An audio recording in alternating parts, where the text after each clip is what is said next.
Hi, I'm Gabe. I'm Kelley. Hi, I'm Vashitta.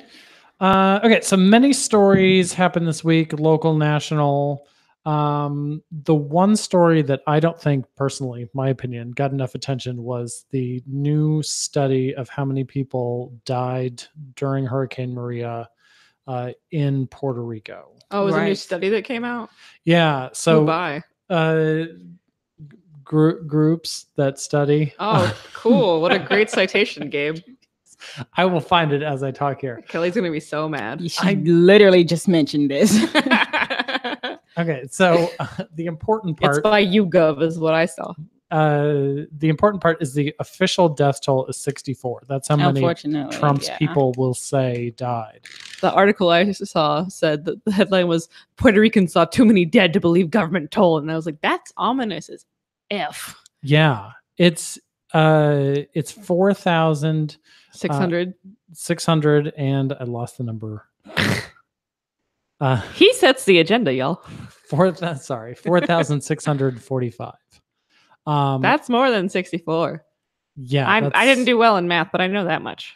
That's more than Hurricane Katrina deaths. That's more than U.S. soldiers killed in Afghanistan or in Iraq. And it's more Americans than were killed in 9/11. Yeah, that's a lot. I mean, Why do you think the media is not covering this? because they're covering Roseanne. Because they're covering Roseanne. I mean, people have been saying it since they've been covering Roseanne. Like someone said, I've gotten more about Roseanne and her show being canceled than I've gotten about the Hurricane Maria deaths. Like, that's sad. Hey, Gabe, what else are we going to talk about on the podcast today? Yeah, that's Roseanne. Topic number 2. Yeah, he actually just scratched it. He's proving our point. I think a lot of Americans don't view Puerto Rico as American. That apparently is true. I mean, they're not a state. They are U.S. territory. I think they voted to be a state, haven't they? I feel like that's something that's happened recently. Here's me talking out of my ass. Yeah, they've had discussions about it. But yeah, they don't have the same rights in a lot of ways. They don't have votes in the Electoral College. Right. Either way it goes, we are still talking about human beings, and a lot of people who have lost their lives. So yeah, I think even if people don't view them as like being part of the American territory, I think people forget that these are still people that have loved ones and that have so many different things that are going on. Like, I mean, some of them are still recovering from the last hurricane. So, I mean, I think when I say people don't view them as Americans, I think that is kind of why it's being covered the way it is that it's just like, oh, we're gonna cover it like it's a tragedy happening in another country, but like that's our country. Those are Americans. Yeah, absolutely. So right. Yeah. What I never understood is that you've got all of this aid available to you, both in terms of what FEMA can produce, but also Puerto Rico is very close to Guantanamo Bay, Cuba. You've got all of these Marines sitting around in a Marine base.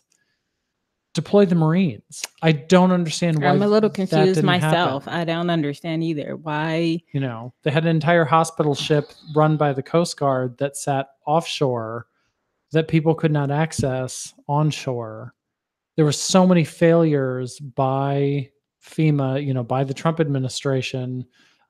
We've heard countless stories since then about vendors who were hired to distribute tarps to cover up roofs, to provide meals, and just failed time and time again. This is a massive disaster and a horrible scandal. Absolutely. Can somebody enlighten us and let us know exactly why they're not receiving the assistance that they need? And do you think Hurricane Maria is going to be President Trump's Hurricane Katrina? I mean, it's two of them. Yeah. And they don't care because they're brown. Yeah. Or perceived as brown. Yeah.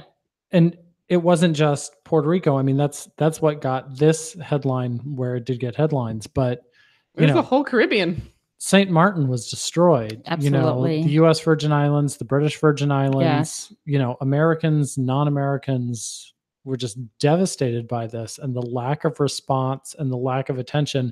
And it wasn't a liberal conservative media bias on this. I saw a chart that that compared coverage between the hurricane and Roseanne over, the past week. And no media outlet gave the hurricane the attention that it deserved on MSNBC, on Chris Matthews, on Chris Hayes. It was literally just like a footnote, closing words. Are there any other things? Oh, by the way, did you hear about the hurricane? A lot of people don't even know it probably happened. Yeah. I mean, when did it happen? Months ago. Yeah. So it's old news. We just have a new death count. It's like an update. It's like a footnote in a story. Like, oh, we ran this story 2 weeks ago with somebody's name spelled wrong. Here's our update. Right. It's like that, but with a death toll. Right. Yeah. But instead we're talking about Roseanne. What's our next topic, Gabe? It's Roseanne. What do you think about her? I didn't watch the show growing up. She has a crochet blanket on the back of her couch that people replicate. It's a granny square blanket. People replicate that? They do. It's a lot of small granny squares, and it's really tedious, and I would never ever do it because it would take me forever. We just had those kind of Afghans growing up. Yeah. Her house looked a lot like my house. Yeah, I don't know how many of those Afghans were ever actually made or just like appeared out of thin air and just like always were and always have been. So I didn't watch her growing up, but I did watch the older version of her show from like the 84 to like 94 show as an adult. But I did not watch the new show at all. That was just a hard no for me, especially when she started to get crazy and started to spew all the racist, crazy conspiracy theories. Right. Which is why I stopped, I just wasn't going to do the new show. And then, for me, I don't know. You see the old Roseanne and you kind of want to believe like, I don't know. I don't even know. I'm starting to, I don't know what to think anymore. I mean, you're racist clearly, but she keeps saying she's not. But the things that are coming out of your mouth is just, it's hard to say that you're not when you're saying these things that clearly are demeaning and racist. Right. She's blaming Ambien. Yes. It's amazing how many things happen to be like the product of mental illness or like a drug that you're taking, but other people have a perfectly fine time with these drugs. Right. We did watch the show. I mean, it was standard viewing. Those of us who are older than you, when it originally aired, we watched it every week. I didn't like anything until cartoons until I was 12. It's fine. See, I wasn't old enough to watch it when it originally aired, but getting older, it was funny to me, the sarcasm. I'm the geezer of the family, or the big couch potato. And I think that's what made it such. I think it was a bit of a shock with these, new comments from her, is because the old show exactly was against racism, was against like, right. It was just, it's a complete turnaround, like a complete different person. I follow Tom Arnold on Twitter, and he's hilarious. But he's like, before her new show came on, somebody's like, a lot of people were defending her. They're like, there's going to be a gender nonconforming child, and like the male partner didn't vote for Trump, and just I think people wanted to believe in nostalgia. I think they wanted to return to a better time, like prior to the 2016 election, and people's hopes were dashed because she turned out to be exactly what she's been telling us she is. Right. The original show, somebody pointed out, I was working for a union before this. And so, obviously there was a big focus on working class folks. And one of the other organizers noted that during those years, that was the only TV show on primetime television where you had like legitimately working class, the first few years, Roseanne worked in a plastics factory. It was a show that like reflected the people watching it. Yes. Nothing else on TV did that. You had Full House where, the father of that was, Fresh Prince of Bel-Air, the Full House things. The dad was a sports reporter, which, that's a working job. But they lived in like one of the fanciest houses in San Francisco, California, that cost millions of dollars. That's not a realistic depiction of I think the idea of television, especially in the 90s, was supposed to be a form of escapism. And Roseanne's just like, here's a mirror. Right. And it had a good value back then of showing realistic, there were Black characters that weren't portrayed as cartoons. There was, she worked in a restaurant later, and the manager of the restaurant was a gay guy. Yeah. And it wasn't a caricature. He was just, her boss and her friend that she talked to, and and they talked about each other, and the jokes were hilarious. But it was a fine show. And then I think after it went off the air, that's the Roseanne everybody expected to see. But like, as everybody knows on social media, that's not the Roseanne that's here now. Like, I think people knew that. Like, even ABC knew that that's not the Roseanne you were going to get. Like, you knew that. And allegedly she was already under like hot water for some of the other stuff that she had already tweeted with them. And so, she was always controversial. I mean, they had her sing the national anthem at the ballpark, and she scratched her crotch and spit on the field. Exactly. I mean, she also was like, she dressed as a Nazi in the Rolling cookies, Stones. Exactly. And those are the sort of post-show indicators that, hey, maybe this is a different Roseanne. Hey guys, it's satire. Satire requires a clarity of purpose and target, lest it be mistaken and contribute to that which it intends to criticize. Right. So for all intents and purposes, satire is dead in post-Trump America. I would say once you've dressed as a Nazi, you shouldn't be put back on TV. But I remember that Prince Harry once upon a time dressed as a Nazi for Halloween. I don't forgive him for that either. Oh my god! Not asking you to. But I'm also anti-imperialist and anti-monarchy, so I just have a lot of feelings about the royal wedding. We never talked about the royal wedding. I'd probably just talk a lot of crap. Should we? I mean, oh my god, Black Disney princess. I also hate Disney. Fight me. I thought Meghan Markle was terrific. She was beautiful. I agree. I hate Disney, but she was great. All of these things, of course, covering up the lead story of. I got hot anti-capitalist takes. I'm happy to expound upon anytime. Yeah.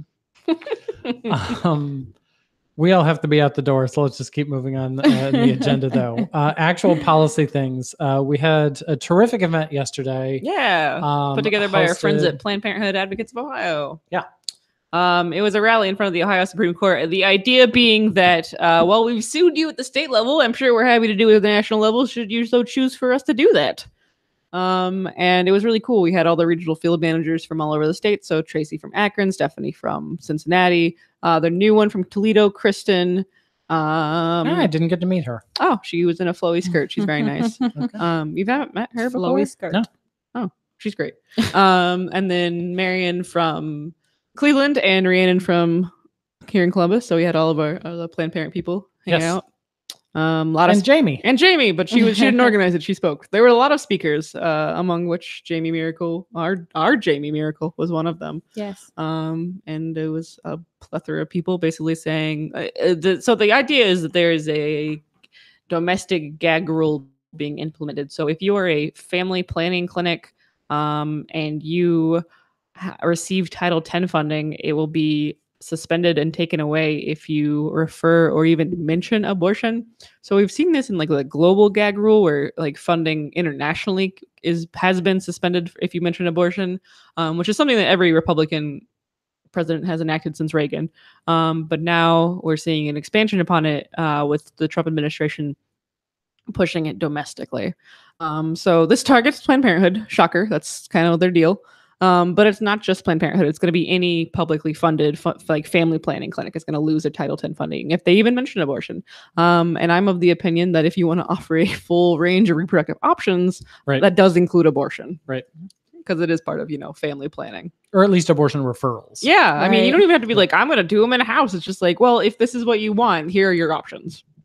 Yeah, we had actually two doctors actually speak to, and Dr. Liston, who's actually running to be the House representative in the 21st district. They spoke about how important it is that the clients, patients have that responsibility, or the patients have that conversation with their doctors who have that responsibility to tell their patients all of their options. So whether it be beginning a pregnancy or ending a pregnancy, they need to have that option to discuss whatever it is. And, just having that taken off of the table will be really hard for them to actually do their job. So just hearing that come from their mouth was extremely, what's the word that I'm looking for? Moving. And yeah, I mean, they almost seemed moved to tears about the prospect of not being able to offer a full spectrum of care. Yeah, absolutely. I mean, they took an oath to do so. So it's just sad that people who are trying to take this off the table don't understand that. Right. Jamie spoke. I've got her speech right in front of me. The video of that we'll put in the show notes. It's been on Instagram if you are in the know. Yeah. Jamie said, part of her speech, attacking access to primary reproductive health care because of a politician's personal crusade against abortion will put the health and lives of individuals across the state and this country at risk. Kasich and DeWine have already tried that in Ohio, and now Trump wants to push it out across the country. But this will not go without a fight, and we will be here every step of the way to make sure our voices and the voices of all the people who stand to lose access to health care are heard. Thank you for coming out today, and thank you for standing with us in this fight. You missed my favorite line, which was about Trump's hand over the doctor's mouth. Very powerful message. She wrote a good speech. So she did. That'll be in the show notes if you want to view. I like my hot take, but it's not the NARAL. It's not the NARAL official state. Say your hot take. I am against gag rules without safe words. It's a good line. Thank you.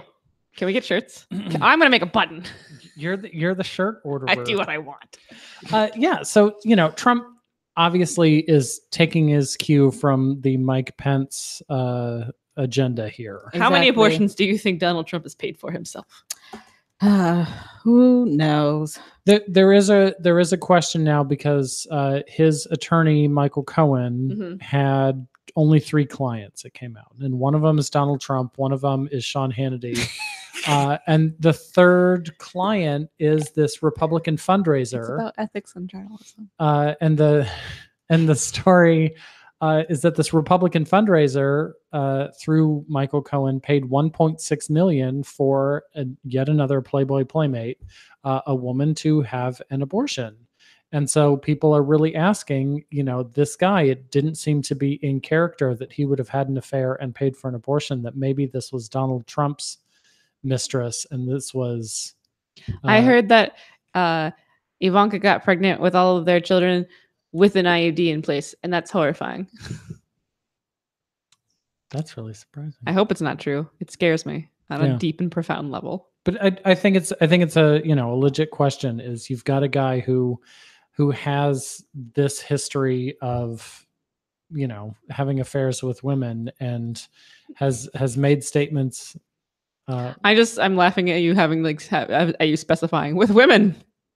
Having many affairs. And now all of a sudden is pushing this anti-abortion agenda when in the past he didn't seem to have any interest in banning abortions. Right. Definitely a hidden agenda. Or just I'm the puppet, but I like to pretend I'm the puppet master. Right. Yeah. So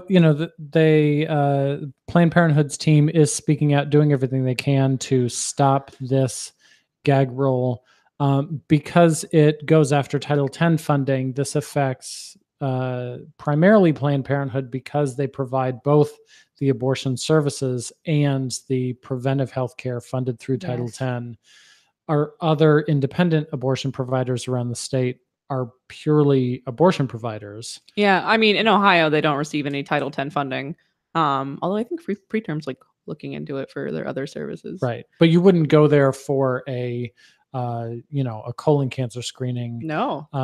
They do employ physicians who would be able to do that, but they're not going through Title X for all of that. I mean, there are other states where independent clinics would receive Title X funding, but in Ohio, I don't think any of them do right now. Yeah. So right now, Planned Parenthood is leading the charge for that reason. Because as we mentioned, it's got those 2 angles. It's stopping Planned Parenthood from getting the Title X funding because they're going to continue to provide abortion care, and then it's also taking those Title X providers elsewhere from doing those referrals. So it's 2 sides of that. It's Trump's agenda. So he was also in the news because today he pardoned Dinesh D'Souza. What was he being charged with? Campaign finance fraud. He's a felon. Who has spoke at a Ohio Right to Life event in the past. Oh. So if you look on Ohio Right to Life's Facebook page, there's tons of pictures of this convicted felon as the keynote speaker in a 2016 fundraiser for them. I only know interesting. I only know of Dinesh D'Souza as like a weird religious man that all the atheists I know make fun of. I don't really know any more context than that. He's just always sort of been this rabidly racist voice, especially on Twitter, going after Obama with. Isn't he a birther? I believe so. He and Trump are bros from back in the day, based on that alone. Yeah, and so here Trump apparently just randomly pardoned him today. Yeah, so when he pardoned him on Twitter. Almost, it was about that casual, because normally when the president makes a pardon, it goes through a Department of Justice pardon attorney. And so the entire thing gets investigated and reviewed, and they make a recommendation to the president of people that they feel should be considered for a pardon. Or if the president wants to pardon somebody that, it might not be the best idea, they'll say, hey, wait a minute, you need to know all the facts about this person. The president doesn't have to go through that pardon attorney, but they almost always have. Well, this time around, he just pardoned him. It's really frustrating thinking about all the people that like a president could have pardoned in the past and didn't, and then there's just like this freaking guy. Yes. So, he had previously pled guilty in federal court to one charge of using a straw donor to make an illegal campaign contribution to a 2012 U.S. Senate campaign, which is a felony. He was sentenced to 8 months in a halfway house. That's all? Yes. He got pardoned for that? 5 years probation and a $30,000 fine. You didn't even pardon him from anything like actually bad? Well, yeah, but he's a felon. Is it purged from his record? He's got a clean record. Is he no longer a felon? He can vote in the state of Florida? He lives in California, so no, he can't vote in Florida, but he could if he moved. He probably could anyway, because he's Dinesh D'Souza and he's going to do more fraud. Yeah. It's just really, really an odd thing. And apparently Trump is also looking at pardoning Rod Blagojevich. I don't know who that is. He was the governor of the state of Illinois. I remember that case. When Senator Obama became yes. President Obama, then the governor got to appoint that Senate seat, and he intended on selling it. Oh, okay. And so he was convicted for that. I mix him up with the mayor of Toronto, who just did a lot of cocaine, but he's dead now, right? He is. Yeah. He did die. And Trump's also talking about pardoning Martha Stewart. And tweeted today that he thinks Martha Stewart's a very attractive woman, and any person would be happy to be with her. He doesn't know that she's already out of prison. I was like, she's not even in jail anymore. Right. And has a show on TV with Snoop Dogg. Okay. Yeah, I know. All right. Well, she's also a judge on Chopped. Oh, this is the point I wanted to make about white working class families. If you want a white working class family TV show, Bob's Burgers has always been there for you. Okay. It's a cartoon, though. Yeah, it's still a white working class family, and it's not garbage, and it is not going to I love Bob's Burgers. If you need a recommendation, I'm Kelley here. has spoken. Okay. Well, we also should talk about Alice Marie Johnson. Yes. So Kim Kardashian went to the White House to talk to Trump. Trump met with Kim. Every time I see Kim Kardashian in the news, it's for something. It's more and more often for something like this. And every time I see it, she's like, oh, Kim Kardashian doing weird political things again. Who gave her the right to do political things? Like, she is the daughter of a lawyer. Like, I don't think she's a dumb woman. I am happy that she's using her platform for something positive. Yeah. And she's been doing that more and more. I mean, Yes. she's like a huge backer of LGBTQ rights. I mean, her step parent is a trans woman. And I mean, she has 3 biracial children. Like, she's not a dumb woman. She's not a bad woman. Yeah, she came up through reality TV and sex tapes, but at this point, who hasn't done that? I haven't, but I know. I barely lived, I guess. I'm glad you haven't seen my sex tape. No.